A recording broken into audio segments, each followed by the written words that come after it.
Evening everybody, I'm Geraldine Brennan, your chair. I'm just here to introduce the panel for Storytime Disrupted. We're going to talk about the Children's Illustrated book for the digital generation. On my far left here is Ed Franklin, the UK MD of Grimm Press, which has just launched Bookie.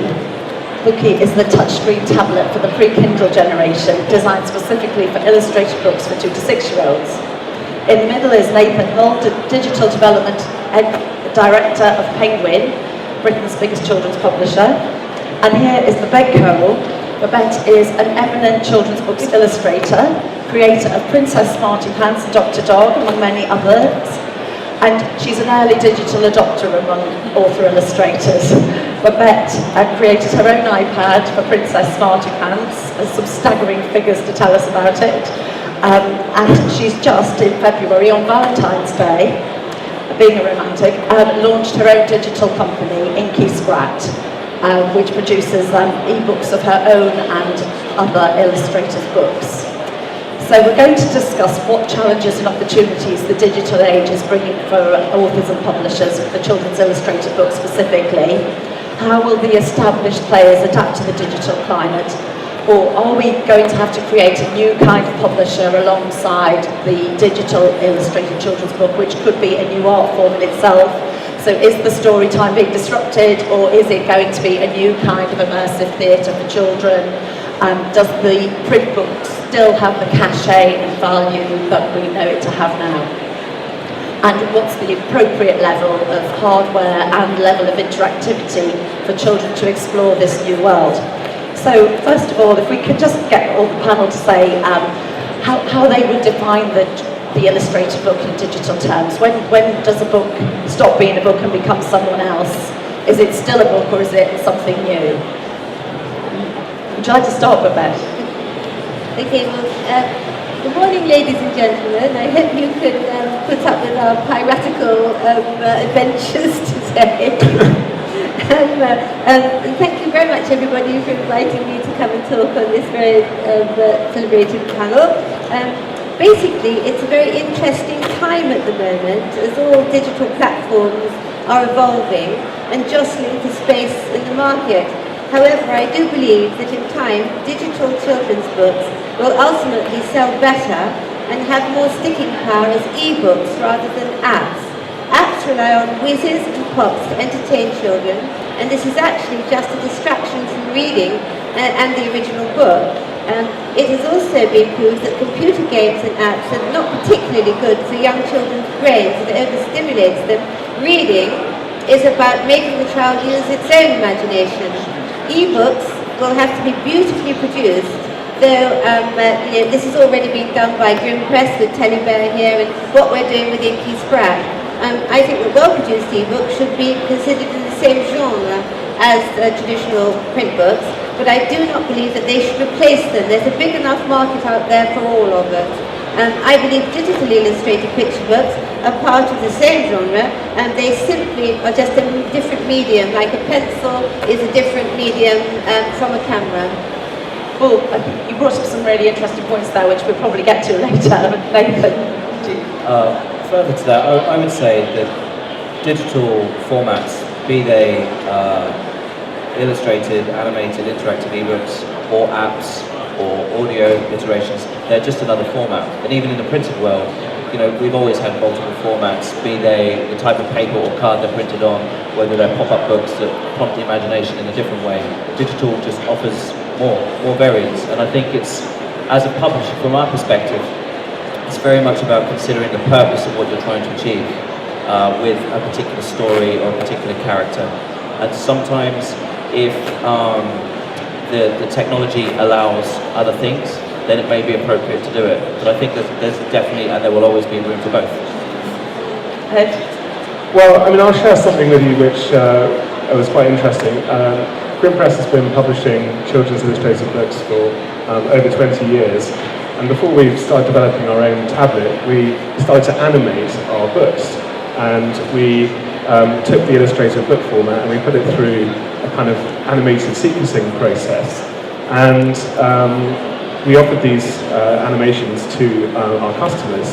And what we found was that when children looked at these animations, they're kind of narrated animations, it actually had an impact on the sales of the print version of that book. And so I think what digital is doing is actually, it's not just kind of driving kind of sales of digital and sales of print, it's actually making reading much more exciting for young children. And the net result of that is that hopefully children will read more as they can engage with reading related content across multiple formats, be it print, be it digital, be it e-readers, tablets, etc. I'd add to that exactly, and we're seeing that at Penguin as well, where there will be a certain type of child who simply would not engage with a book, whether that's at school or at home. Some people can't afford them, all manner of reasons, and they wouldn't pick one up. And if that's one thing that digital can do, because they wouldn't engage in a digital form, they may pick up something and read it and experience it in a different way, but they may never experience a story otherwise.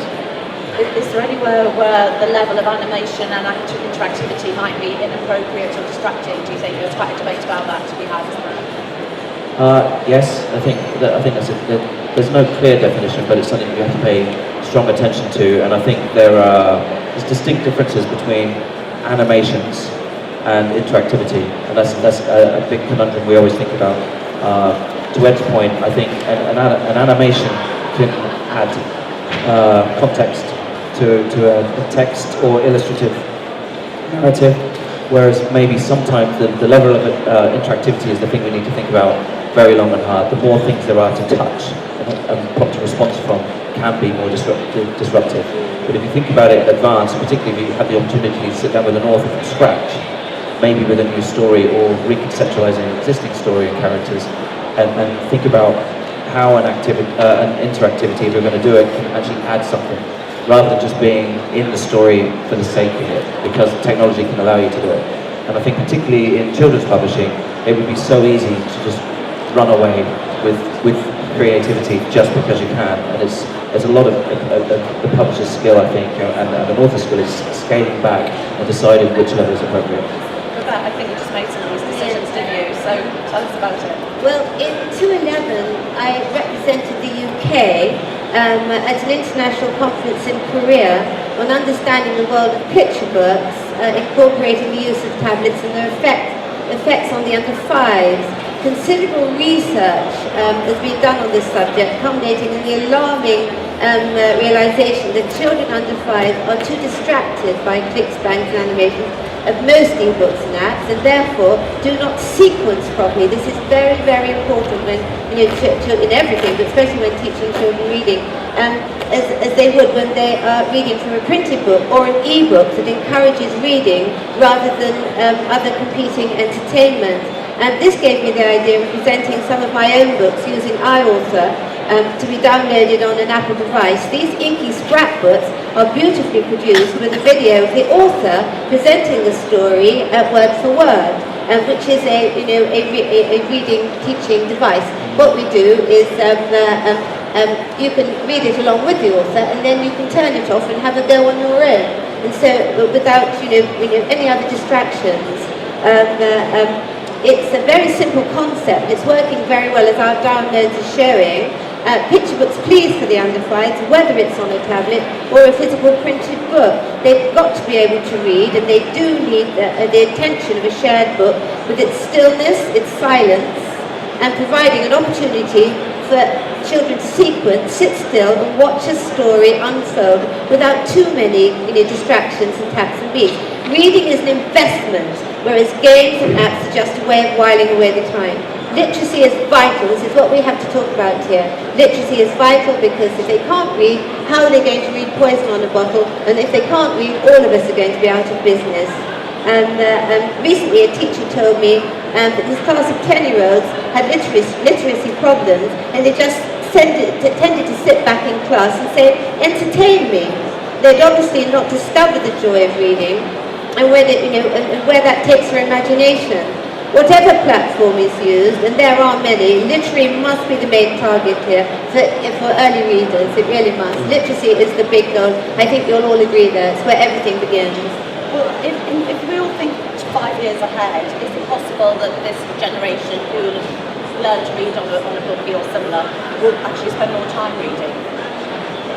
Well, I sincerely hope they do. Will there be more ways to read? Exactly. I mean, I see, e-books as, they are there, they're going to stay, and they are a good thing, but I believe that there's plenty of room for e-books and print books out there. It's just another medium, it's just another way of teaching children. But definitely for the under fives, we really don't need too much distraction. I would like to see them brought up on reading, ordinary print books and then graduate, just so that they get that, that time to themselves. Okay, excellent. So I agree with kind of Nathan and Babette about the distractive nature of interactivity, but I mean, it can be a good thing. There's no doubt that tablet-controlled technology can enhance the reading experience. Very interesting piece of research by a company called PlayScience in the States that was released earlier this year, and they interviewed parents about interactivity and what they thought about interactive functions in regards to kind of illustrated books. And the most popular features came back with things like text highlights, word repeats, anything that enables the child to engage more deeply with the storyline, or to be able to understand better the words or the definition of words or the pronunciation of words. Those kind of, when you talk about interactivity, it's very easy for people to say, oh well, that just means touching something, it goes whiz bang. Actually, interactivity can be used to really kind of enhance the reading experience. But there's no doubt that there's a whole new generation of apps for iPad and for other tablets coming out, which are an art form of their own, and they are awesome, but they're not books. They have fantastic features and kids love them, but I would argue that they would not necessarily add to the kind of reading education. So for you, when does something become a book? What do you need for a book? Is it an author or something else? Well, I think the interesting time we're reaching now is when we have the first really famous digital author. Because at the moment what we're doing is we're taking great heritage brands, if you like, and moving them into digital. And Children's Illustrated Books has a great love affair with kind of heritage. We like to read to our kids what we read when we were kids, but we're waiting for that time when there's going to be an author who's never been printed before, and he comes or she publishes in digital first, and I think that will really help to define what we mean by books. Will that happen in 5 years, do you think, or longer?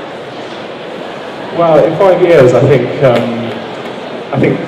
as Nathan and Babette were saying, the enhanced ebook or the enhanced app as book will be a much more defined genre with interactivity focused purely on kind of reading rather than the kind of distractive elements that we're seeing in some of the kids' reading apps at the moment. I think we'll do away with those in the future. I think also it'll be really interesting to see what the impact of technology within schools has on that question about what the state of children's reading will look like at home or in school in terms of an e-book form. And it's interesting to see Turkey as one of the flagship country for Book Fair this year, and seeing what Turkey have done in their market in terms of the volume of tablets that are being put in every child's hand. And there may be different cultural reasons and different funding reasons to why that's happened. And I don't think it's very clear quite what the strategy will be yet within schools in the UK, but I think that'll have a profound impact. And I think it's really important that the publishers and the authors and the technology companies have a strong say on how that's put across. What do you think the place for the physical book will be? I mean, is it going to be about the tactile experience, whatever else happens? I think there's a convergence of the two as well. It's very glib to say so, but there will always be both. And I think, there's the point I've just made about schools. Parents will treat things in different ways. Me personally, as a father, the one experience that will never go digital is the bedtime reading experience. I don't know why, but that's the part that feels sacrosanct. But I don't know why. You can't really curl up a piece of hardware, can you?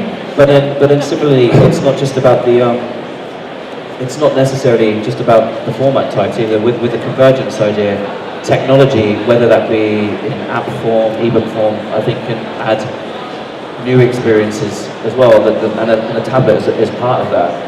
With long distance reading, with parents who travel a lot, or grandparents who don't get to see their children as often as they would like.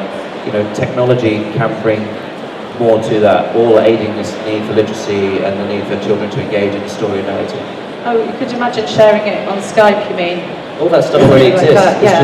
It's not been adopted largely by the publishers yet. Yeah. Yeah, I mean, just to add to Nathan's point about book at bedtime, I mean, it definitely is sacrosanct, and there's a reason because the print book is the print book, but the parent is the one that provides the narration, the interactivity, the level of engagement required. You know, this is undivided kind of tension between parent and child at bedtime. So it's when the parent can't give their child undivided attention is when we look probably into technology to provide that level of engagement that children can have when they're not with their parents at bedtime. So. But they can still enjoy the intimacy of exploring the technology with the parent, like they might watch something on the telly with their mum or whatever. Yeah, sure. So on the tablets themselves, what do you think makes a tablet appropriate for an early reader? You've obviously really thought about this, Ed. Will we see more child-specific tablets, or will it be more that children will get their parents' old iPad and you grow up with it? Well, I'm going to talk after this more about kind of Bookie and why Bookie became, why we decided to develop our own device. But we do think that children have very kind of specific requirements in terms of design. And our view is that there will be more and more tablets that have more and more specific functions. So our tablet is a dedicated e-reader for young children because we really cherish that kind of walled garden type experience, because when a parent gives an e-reader to their children, they know what the children are doing. Whereas if you give a tablet to a child, the chances are they're going to click out of whatever educational type material they're meant to be doing and play Angry Birds or web browse or look at photos, play music, which isn't necessarily what a parent had in mind when they handed over the iPad for their child to play with. So. Yeah, about anything to add there? Well, there's a little statistic here that I found that it's actually encouraging news for printed book lovers. This is from an article in the Wall Street Journal of the 5th of January of this year, saying, "Don't burn your books. Print is here to stay. The e-book has had its moment and sales are slowing down. Readers love turning those crisp-bound pages. Half a decade into the e-book revolution, the prognosis for traditional books is suddenly looking brighter as e-book sales are slowing down and purchase of e-readers are actually shrinking as consumers opt for multi-purpose tablets, which is why it's necessary to have specific tablets for children, I believe, like Telegram." Can I just add to that as well? There's a number of things I think are really appropriate specifically to children's tablets. That are all kind of interlinked with everything we said this morning. To Ed's point about when you give the tablet, if I hand my iPad over to my son to read, he'll play FIFA, because it does that as well. And it's around looking at what opportunities there are to create that safe ecosystem and environment within there. So there may be functions around challenge-based things. So if they read X amount as a reward, if that's the kind of parent you are, you may let them do something else. Or you can set different access levels on tablets. So you may be a family with 2 or 3 children, you've got one tablet. You can set different access levels for different age ranges. All of the devices have audio. Very few people tend to think about the damage to a child's ears when they plug in their iPhone headphones and having noise limiters and all those kind of things on it. And then from my perspective, it's really important to, when we think about who we're going to work with, in terms of the range of children's tablet opportunities there would be, is to think about the content that's on there. Is it appropriate for Penguin's content, our reading content, to sit alongside tablets that aren't really thinking about education and reading specifically, but it will sit alongside pure gaming distractions as well? And there is a time and a place for gaming. I have to be really careful because we work with all the gaming companies too, but there's a time and a place of what's appropriate. So I think the content is really key. Yeah. So what does all this mean for the traditional publisher, and why do you guys think the illustrated book has been relatively slow to move into digital compared to other kinds of books? if we're going to talk about the ebook side of things, I think namely the kind of slowness to market has been about the kind of disparate nature of the formats we have to create. You know, even if you look at the main ebook retailers, and if I'm going to think about three, who I won't name because they're all very obvious, we create 3 different formats for each one. And some of the main guys out there, if you wanted to add very simple digital things to a reading experience, there are certain tablets out there that I won't name, that don't play audio. There are other ones out there that don't play video, which is really strange. And Apple is kind of the benchmark of that, and it's the one that we think everyone wants to aspire to, but it means we create multiple formats. I think also the retailers, as much as they've been pushing the publishers to create this other content, which we want to do, they're yet to really show the proof in the pudding of how they're going to help us and support and market it. And it's all new. It's all right with Penguin, we've been doing this for a while, but if you think about the wealth of children's publishers, particularly the smaller ones who don't have the same staffing and technical expertise that we have, to go into that market with no proof of return is really, really tough.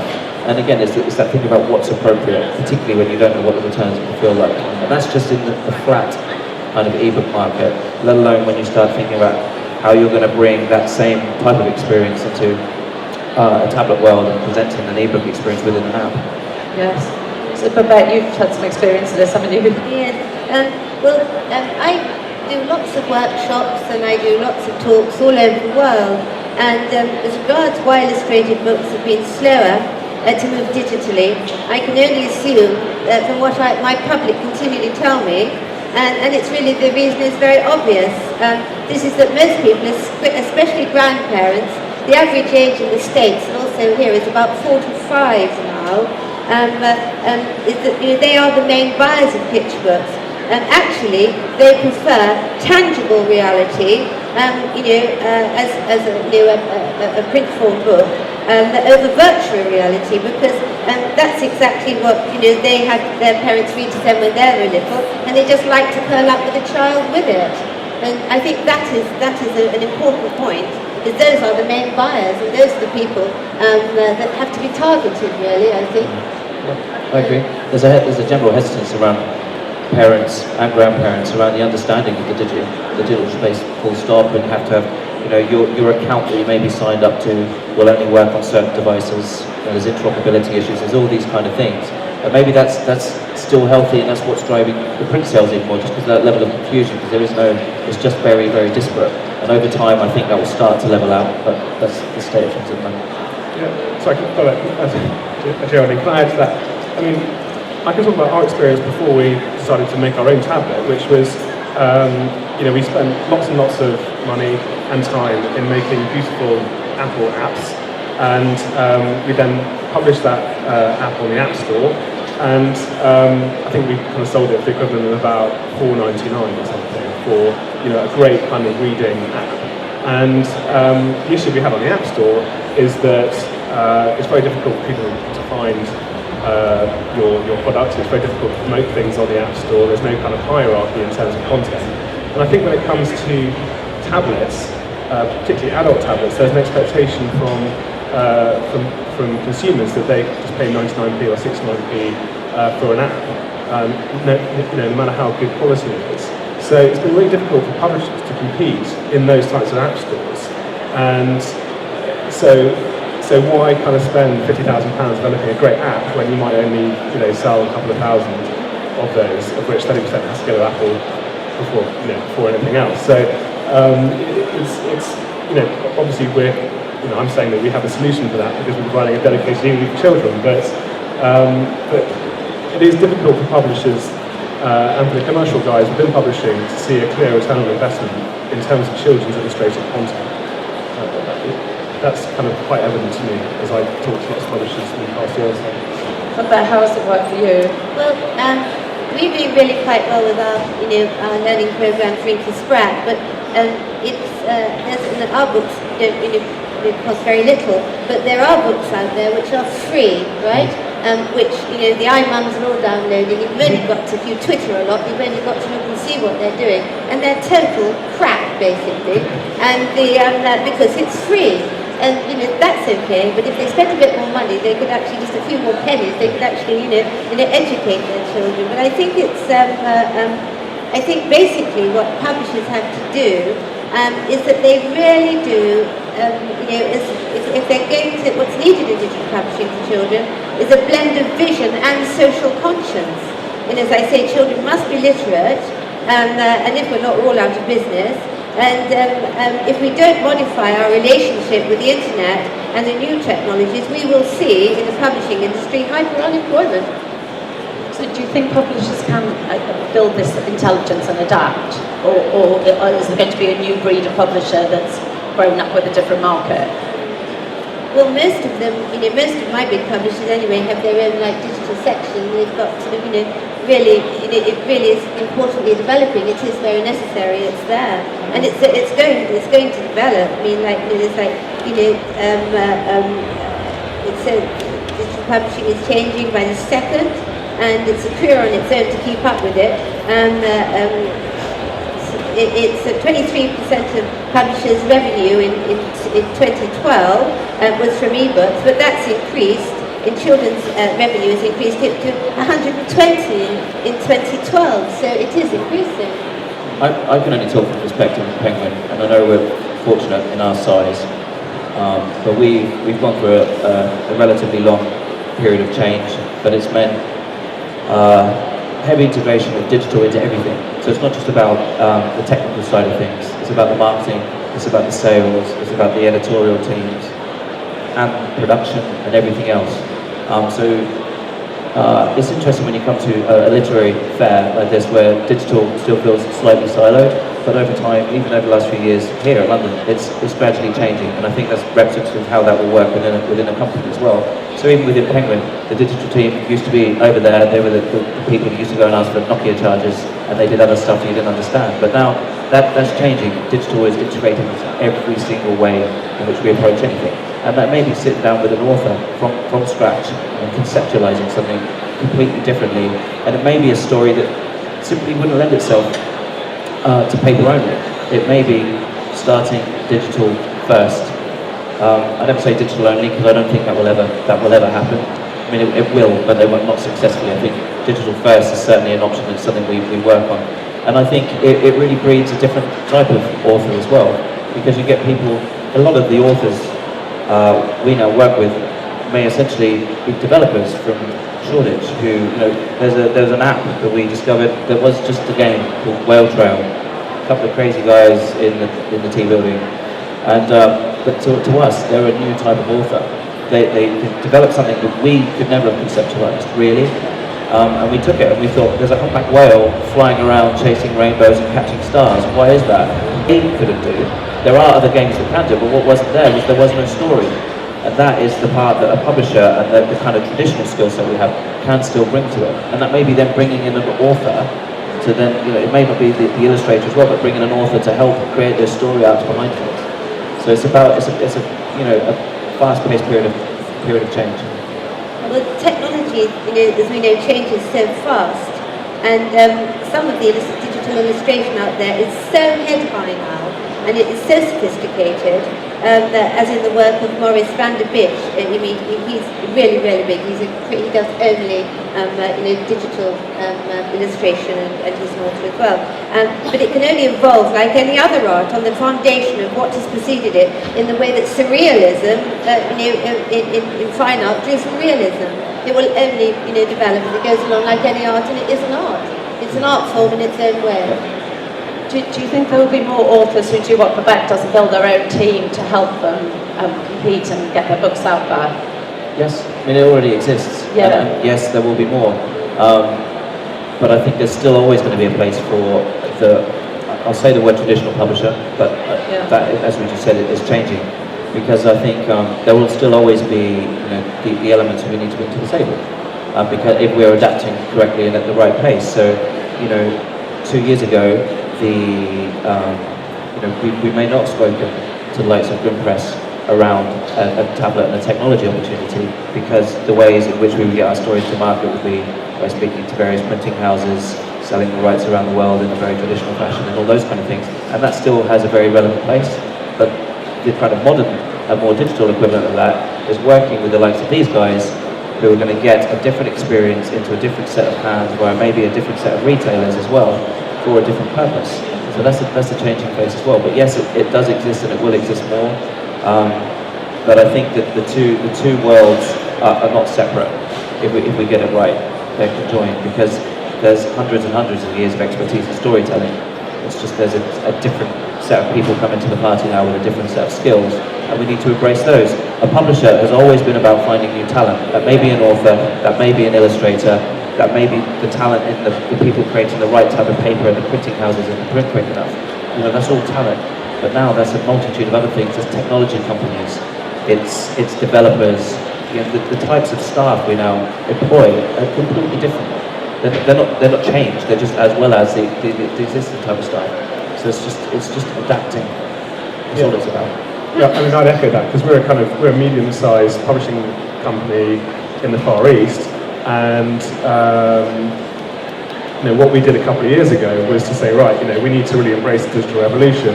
So we employed a whole technical team, regardless of producing our own e-reader. We have a bunch of guys in Taiwan who are part of the digital generation. They develop apps, they work with all the latest software to produce enhanced ebooks, etc. But having said all that, the editorial team, who form part of the traditional part of Grimm Press, are just as important in that digital production process. Without the editors, we haven't really got much materials to work with. But certainly, if I was to start a publishing company today, the great thing about working in children's books is that there are lots of smaller publishers who offer very specific type products. And if I was to start one of those types of publishing companies today, I would certainly, as one of my second or third hires, have a digital production director who can work just as easily in kind of apps and ebooks as they can in print. And I think children's publishing is slowly moving towards that. But to be honest, I'm quite surprised talking to some publishers that they do strongly believe that print will win out in terms of this kind of revolution that we're undertaking. And I'm not sure if that's right. How do you feel about that, Rebecca? Well, I think that it's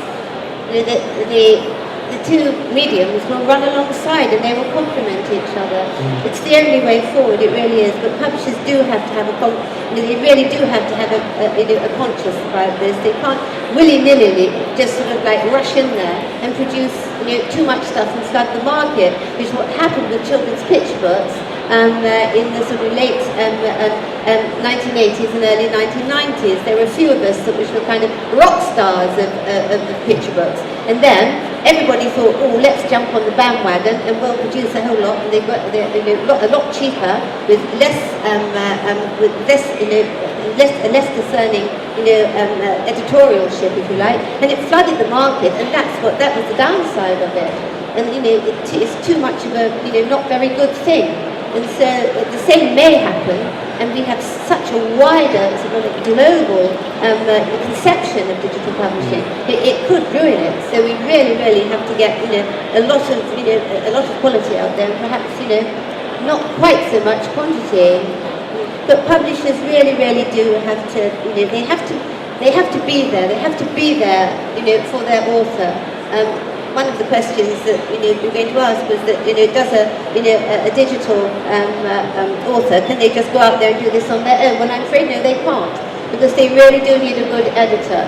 In the old days, we used to have what's known as a publishing marriage, which may happen with you guys. With your if you have a nice pretty illustrator that come on, you could work quite happily together on your iPad. And that's the way forward. But we really do need very good editors, and we really do need a one-to-one relationship with our editor.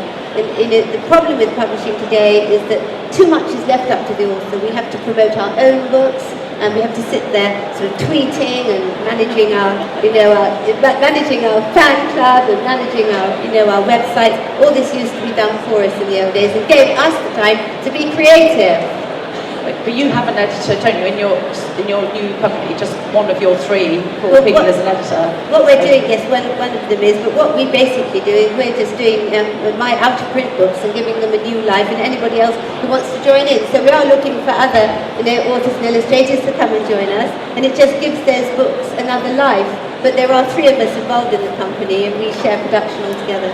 So what do you all see happening in 20 years? Babette's running everything. And apart from that, what would you most like to see in 20 years? Well, I just would like to see children being literate. That's my main concern. After this conference in Korea in 2011, I was really quite frightened. I really was. I want to see them reading. That's the big word, reading, literacy. That's what I want to see. I'll second reading. I know it sounds easy, but that is the most important thing. Thinking about 20 years ahead on digital, Yeah, long I way. struggle to think of 6 months. When we get out to do a 3-year plan, there's no such thing in digital. It's bad, but it's bad predicting. And moving with the flow. But if you keep to some core values, whether they're print or digital, being literacy and reading, then that'll be good. And I think the print book will become increasingly a cherished kind of object, which will be used in quite specific circumstances. So we'll see a lot less print books than we do now. Probably maybe only about 10%, I would say. It's worth pointing out in 20 years, the parents in 20 years are this digital generation. They're kind of digitally native. So they're the people who'll be growing up with Bookie and iPads and Kindles and all the rest of it. So the kind of sanctity, if you like, of the children's book, I don't think will be quite as strong. But I think we'll still see the same kind of heritage brands and characters in multiple different formats for many years to come, but with some new ones thrown in there as well.